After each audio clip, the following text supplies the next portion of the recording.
Today on the TMZ Podcast. Hello and welcome to the TMZ Podcast. I'm Charlie Cotton and today I'm joined by Dylan Berry. How are you, Dylan? I'm great, Charlie. It's Friday. It's been a crazy week. It has been a big week. Lots of news this week. You're the pop culture guy in my mind. Really? Really. Wow. You are the pop culture guy. That's saying a lot at TMZ. There's a lot of pop culture people here. I know. So we're going to talk about your favorite influencer, Lil Tay. She's alive and well, Yes, thankfully, alive and after we all thought she might have passed away the day before. It's a complicated thing. We're going to talk about that. We'll talk about Big Brother has another N-word controversy. Like, what is going on in that house? It was week one. Yeah. Couldn't even make it past week one. N-word controversy. But to begin with, we're going to talk about the devastating fires in Lahaina and other parts of Maui in Hawaii. It is just to see the satellite imagery, to see like home video. It's just crazy. Yeah. It's devastating. No, yeah, it's crazy. Like I think all the images, like helicopter footage, photos, all that stuff is wild because, of course, when you think Hawaii, especially in the summer, like right now, like people are traveling back and forth from Hawaii, and to just see it, it's just devastation is the only word you can think of because it's just burnt trees. It's losing lives. Right. It's wild. I mean, the death toll as we stand right now is 53. It will rise a whole lot higher than that.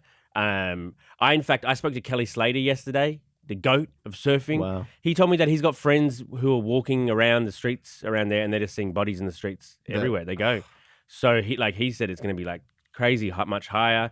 Coast Guard rescued 17 people that jumped into the harbor to escape flames too. Like people are just fending for themselves in every way there, and it's crazy. It makes sense. That's what you do to jump in but apparently if you jump like in a place where there's boats around, sometimes there's oil on the water and like that could be problematic too. But it's just crazy. There's lots of, obviously because it's Maui as well, there's lots of celebrities over there. Yeah. Oprah's got a massive place, 15 acres. In Maui. She talked to locals and asked them what they wanted, what they needed, and she went and got them. Their pillows, nappies, shampoo. She went and got them whatever they asked for. So that was really nice of her. Yeah, another name that popped up that was a little surprising, but Floyd Mayweather, like jumping in and helping out Maui, which is like, you think of him as like Vegas, Miami guy, but yeah, him helping out. He helped 70 families fly to safety. It's pretty crazy. And he's working with H&M to help provide clothes and whatnot. So, yeah, everyone's kind of jumping on board, helping as much as they can. That's great. I don't know what his link to Maui is either. He must have some sort of, maybe he like holidays there, vacations there or something like that. But yeah, he's flying these guys from Maui to Honolulu, putting them up somewhere and getting them fitted with, because they've lost everything. So he's getting fitted with new clothes from H&M, which is great. They're stepping in. Yeah. Jeff Bezos has got a house there. Clint Eastwood, Steven Tyler. Jeff Bezos has got an $80 million house on Maui. That's wild. I think that sometimes like it's crazy. It's just paradise. Like a lot of rich people live there, and so when these sort of things, it's like it can happen anywhere to anyone. You think it's untouchable because that's the place where all the rich people go, or people go vacation. It's paradise, right? And to see paradise on fire, it's truly shocking. It really, really is. And Britney Spears' family also recently just moved to Hawaii. I'm not sure what island. Actually, I think they're not on Maui. They're not on Maui. They are safe there on a neighboring island. But yeah, that was another story. Is that they just moved there? Just moved, and that's a hot spot. So, and while Maui burns, Britney Spears is twirling. Yeah, she probably is. She was posting twirling videos yesterday. It's like, come on, Britney. Yeah. Maybe raising awareness. What was her caption? I don't know. Maybe she had. Do you ever do you read the captions anymore? No, I've stopped reading the captions a long time ago. Yeah, they're a puzzle for sure. They are. All right, on to our next story. Big Brother. Valentine. Luke Valentine. A lot of people learned his name this week. They did, not for good reasons. Not for good reasons. It feels like every season there's some sort of scandal where someone says something they shouldn't. Which is the point of the show, right? I mean, it's 24 hours around the clock, like the Truman Show, like brought to real life. You're always on every conversation, every slip up, like There's no, oh hey, let's re-record that. Right. I didn't mean to say that. Right. Let's do that again. It's always going, and yeah. Do you think the producers like rub their hands with glee when someone like a white guy says the N-word on the Big Brother house? It's all of it. I mean, we talked about, Scandival too is another one where it's like, yeah, dude, they want the slimiest stuff to happen on these shows, and yeah, it's wild. They announced it on the show, and they told the contestants, and I thought that clip was really funny because the lady comes out and is like, so a member of the Big Brother house has violated a code of conduct, and then it cuts to everyone in the room, and it almost seems like they're all worried, like, oh, was that me? Was I the one that did racial slur? Did I do it? What happened was Luke was kind of hanging out in this room talking to people, and it seemed like he made a regular comment and then just slipped in the N-word there real quick. We were in the cheese room, dude. Anyways, we were in the cheese room. Yeah. I'm sorry. You're off legs. I'm sorry. You gotta go to bed, Luke. You gotta go to bed. I do. Just spinning it. It wasn't what you thought. I was going to call him a narwhal. So he corrects himself to say dude. Yeah. So I love that other white guy saying, you need to go to bed. Like, when you're tired, you start saying racist stuff. That's the solution to all this. Just go to bed. You need some sleep, man. When you've crossed the racism line, just go to bed. Yeah. Yeah. It's interesting, though, because there's two white guys in the room who quickly vacate, and there's a black guy in the room who basically, at the time, he goes, look, it's weird how white guys are more, like, awkward around that sort of stuff. Then the black guy remains. They all had, like, after this guy, Luke, was kicked out, they all had, like, a family meeting with everybody because it's uncomfortable. This is the only black guy in the house. Yeah. And he's this white guy. I mean, his family, this Luke guy, has come out. Tell me what they said. His family, I think it's kind of funny what they've come out and said. Well, his dad came out and said that, there are many family members that are black. So, Luke is not a racist guy.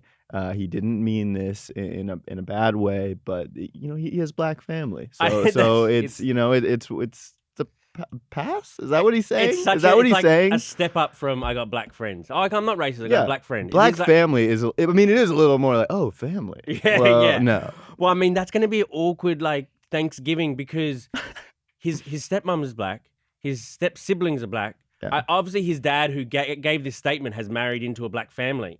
And now this guy's just going around saying the N-word on national TV. It's like, dude, are you trying to ruin your life? Yeah. And you go on these shows, like, to be reality star famous isn't like that big of a deal. So the risk is almost bigger to be like shunned or to be put in a really bad light. And that's kind of where this guy's ended up is you Google this guy's name for a long time, and this is what you're going to see. Forever. Yeah. He's never going to do anything bigger than... I don't think we'll be hearing from Luke Valentine again. You know what I mean? Except for this. And dude, he was a good-looking guy. He maybe could have, parlayed this into The Bachelor, other things, other reality shows. That would have been his dream going in. His dream going in would have been, I'm going to be like a massive reality star. It's going to be my career for the rest of my life.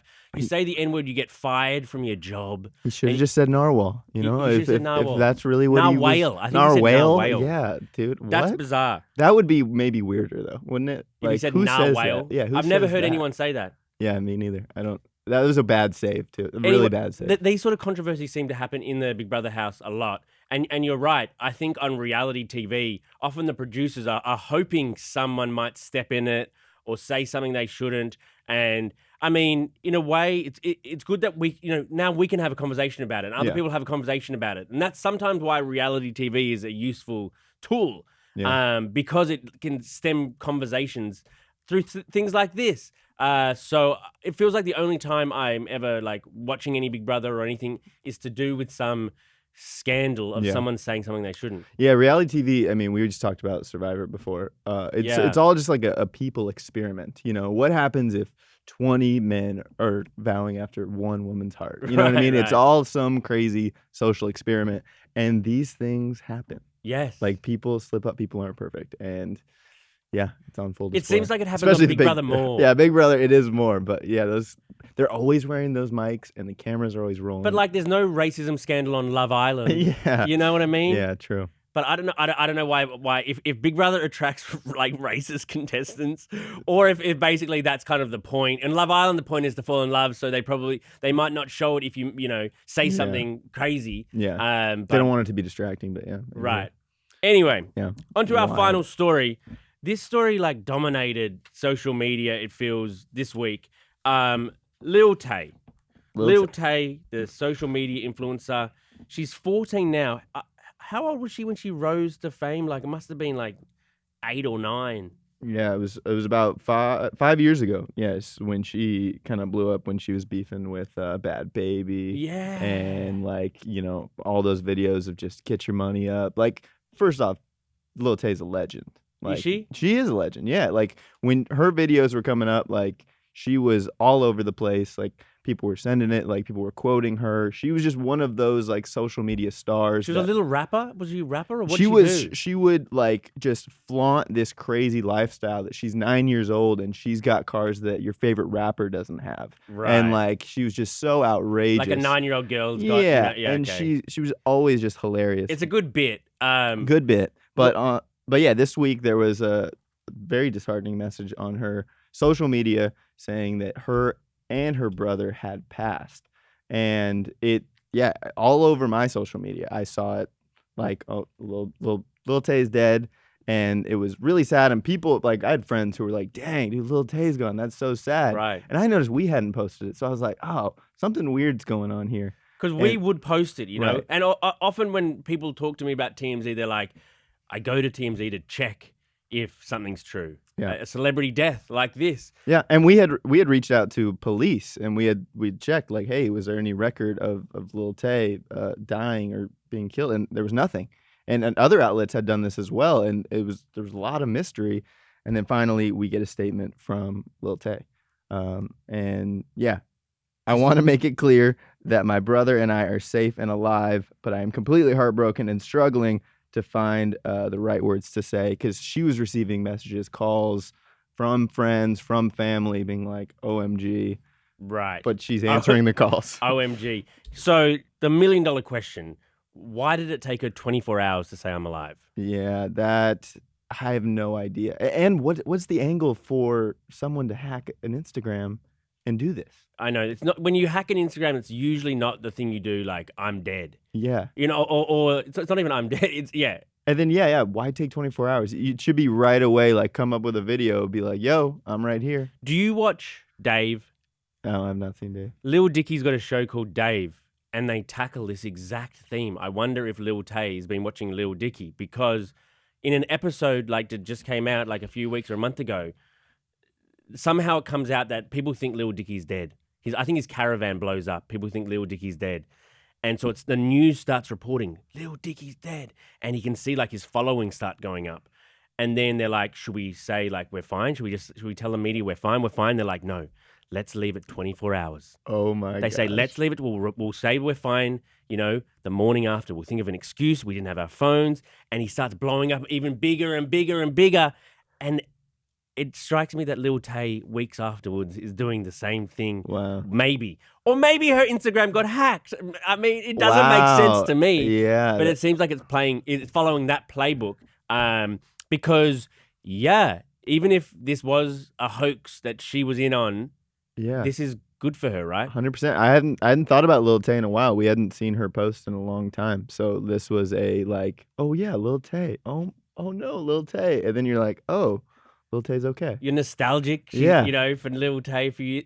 But definitely a little random blip, just like Lil Tay dead, then not dead. Right. I mean, a lot of people, even back when she was, you know, peaking, back when she was peaking when she was 9. Yeah.